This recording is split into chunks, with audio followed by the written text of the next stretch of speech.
Now in Action News, all aboard. SEPTA is ready to fill every seat for the first time since the pandemic began. Out of bounds, another unruly fan disrupts a Sixers game, frustrating players and the NBA as a whole. Backyards beware, a bear snacks on a bird feeder in Bucks County.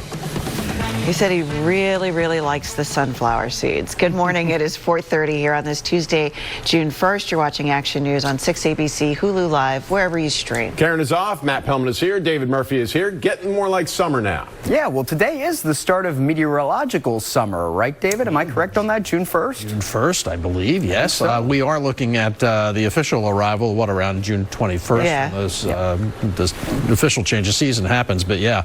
June 1st, starting to get warm and feeling definitely like summer as we go later into the week. Right now, we've got high clouds filtering in through the region. I do think you'll get some sunshine through these clouds at times this morning, and that'll probably thicken up a little bit as the day goes on. But overall, a pleasant day with warm conditions, light winds, and low humidity. Right now, we've got temperatures that are a little cool, 55 degrees in Philadelphia, 48 degrees in Allentown, 52 degrees in Reading, and 49 in Millville. About 58 for that early stroll on the promenade in Cape May. And down the shore, we are looking at a nice day today, a little cooler than inland, but most of the afternoon will be settling in the low 70s, so that looks good. 69 degrees as soon as 10 o'clock. And Philadelphia, well, starting out cool, 56, but not staying that way. By 8, we'll be at 60. By 10 o'clock, already pushing 70, and the afternoon will be in the mid to upper 70s. This model says 78. I'm going 77. Either way, high clouds thickening as the day goes on, but we stay dry and pleasant. A little later in the forecast, though, we are going to warm things up and get things more humid and unsettled. So that's more of that summertime pattern I'm talking about, and we'll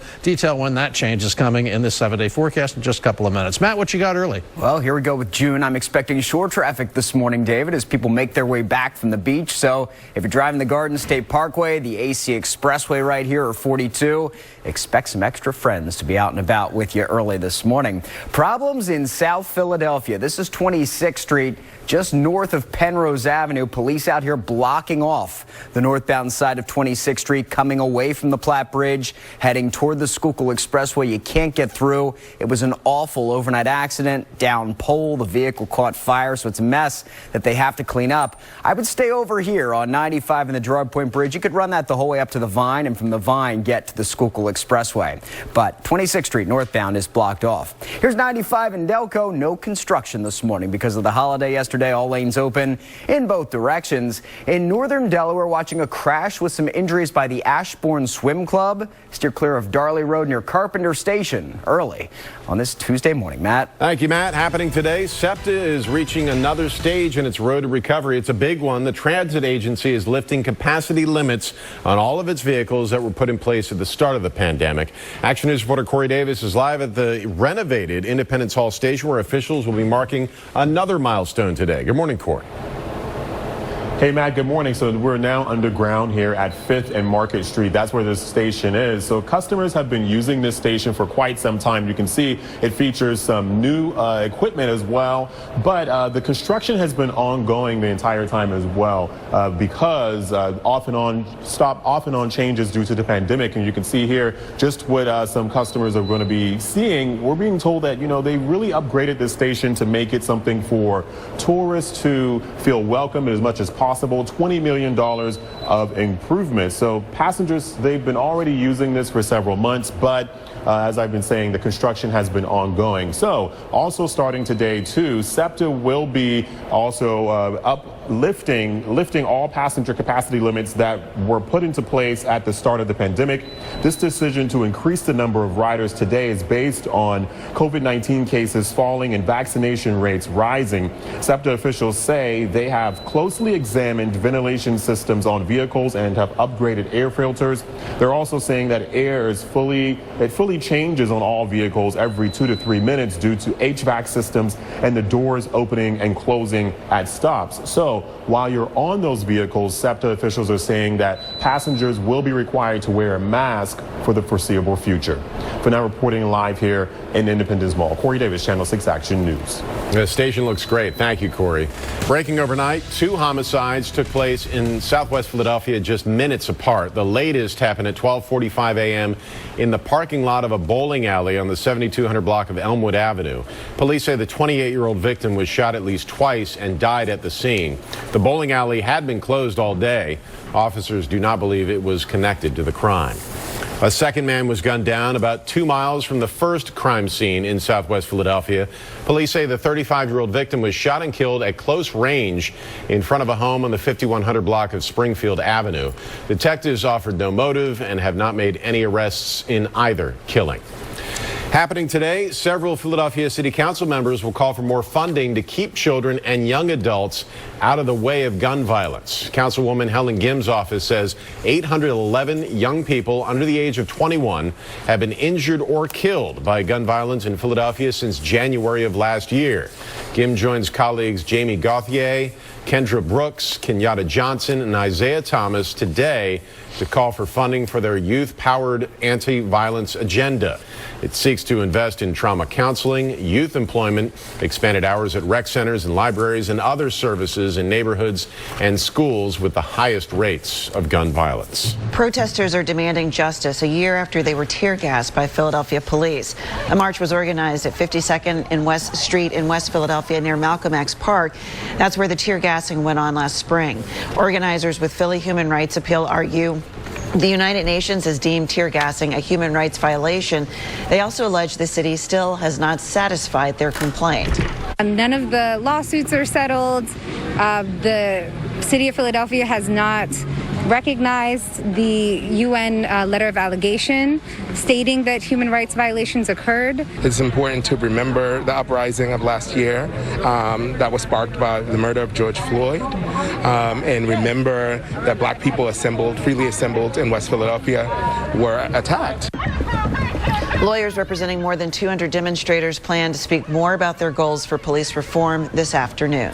President Joe Biden is traveling to Oklahoma today. He will mark 100 years since the Tulsa Race Massacre, meeting with surviving members of the community. A candlelight vigil took place in the city's historic Greenwood district last night to honor the victims. A white mob killed hundreds of black Americans during an attack on a prosperous black neighborhood in 1921, burning dozens of city blocks to the ground. The city of Tulsa will begin efforts today to retrieve at least a dozen sets of remains, which experts believe may belong to victims of the massacre. For the second time in the series, an unruly fan disrupted a Sixers-Wizard game. This time, security said not having it, tackled him down to the court there in D.C. It's the latest in a troubling trend that we're seeing around the league. Action News reporter Katherine Scott is live outside the Wells Fargo Center, and seating will be at full capacity when the playoff series goes back there to South Philadelphia tomorrow night. Good morning. Good morning, Tam. Yeah, when the series comes back here to Philadelphia, you know the Wells Fargo Center is going to be absolutely electric. The fans can really fuel the players, but lately there have been some problems. When the Sixers are back at the Wells Fargo Center tomorrow night for Game 5, the crowd will be at 100% capacity for the first time since the pandemic hit. Masks will still be required. The energy will be high. No better timing than right now, where we need our fans at home, especially if we don't have a full healthy squad. But as more basketball fans have been allowed back in the stands, we've seen more incidents of unruly behavior. Last night in the Sixers-Wizards game, a fan was tackled as he tried to get onto the court. I don't know what's going on with these fans right now. People have been stuck in the house for a long time. Social media is a big thing, so everybody wants clout some way or another. So he got his 15 seconds of fame. Emotions are always high during the playoffs, but the incidents seem to be stacking up. The Wells show respect for players, officials, and our fellow fans. An enhanced fan code of conduct will be vigorously enforced. We're live in South Philadelphia. Katherine Scott, Channel 6 Action News. So Philadelphians will set the standard tomorrow night. Thank you, Catherine. Some people are still hanging out at the Jersey Shore right now, extending their holiday getaway. Can't blame them, given it poured for 2.5 days, and it finally is nice. The lift in restrictions helped them get through it. Joe Bakken works at the Margate Dairy Bar. It's a 100% different vibe. Now it's like it was before. Fun, happy. Last year when I was out here, I was like the COVID cop. I didn't actually get to come down last year because the quarantine we were in and stay-at-home mandate, but now we're all here and actually getting to enjoy the sun. AAA predicted a 60% jump in travel nationwide for the holiday weekend. The Transportation Security Administration says Friday was the highest single travel day since the pandemic started in March of 2020. It's 441, new on Action News, a bombshell of personal proportions. Four-time Grand Slam champ Naomi Osaka withdraws from the French Open, revealing a battle with depression, the reaction from other tennis greats. The World Health Organization announces a new way to name the COVID-19 variants, what you'll be hearing. David. All right, everybody, we are off to a nice start across the region, but we are looking at some high clouds filtering in as the day goes on. It's going to be pleasant. In your 7-day forecast, however, we are looking at the return of heat and humidity. That story's coming up.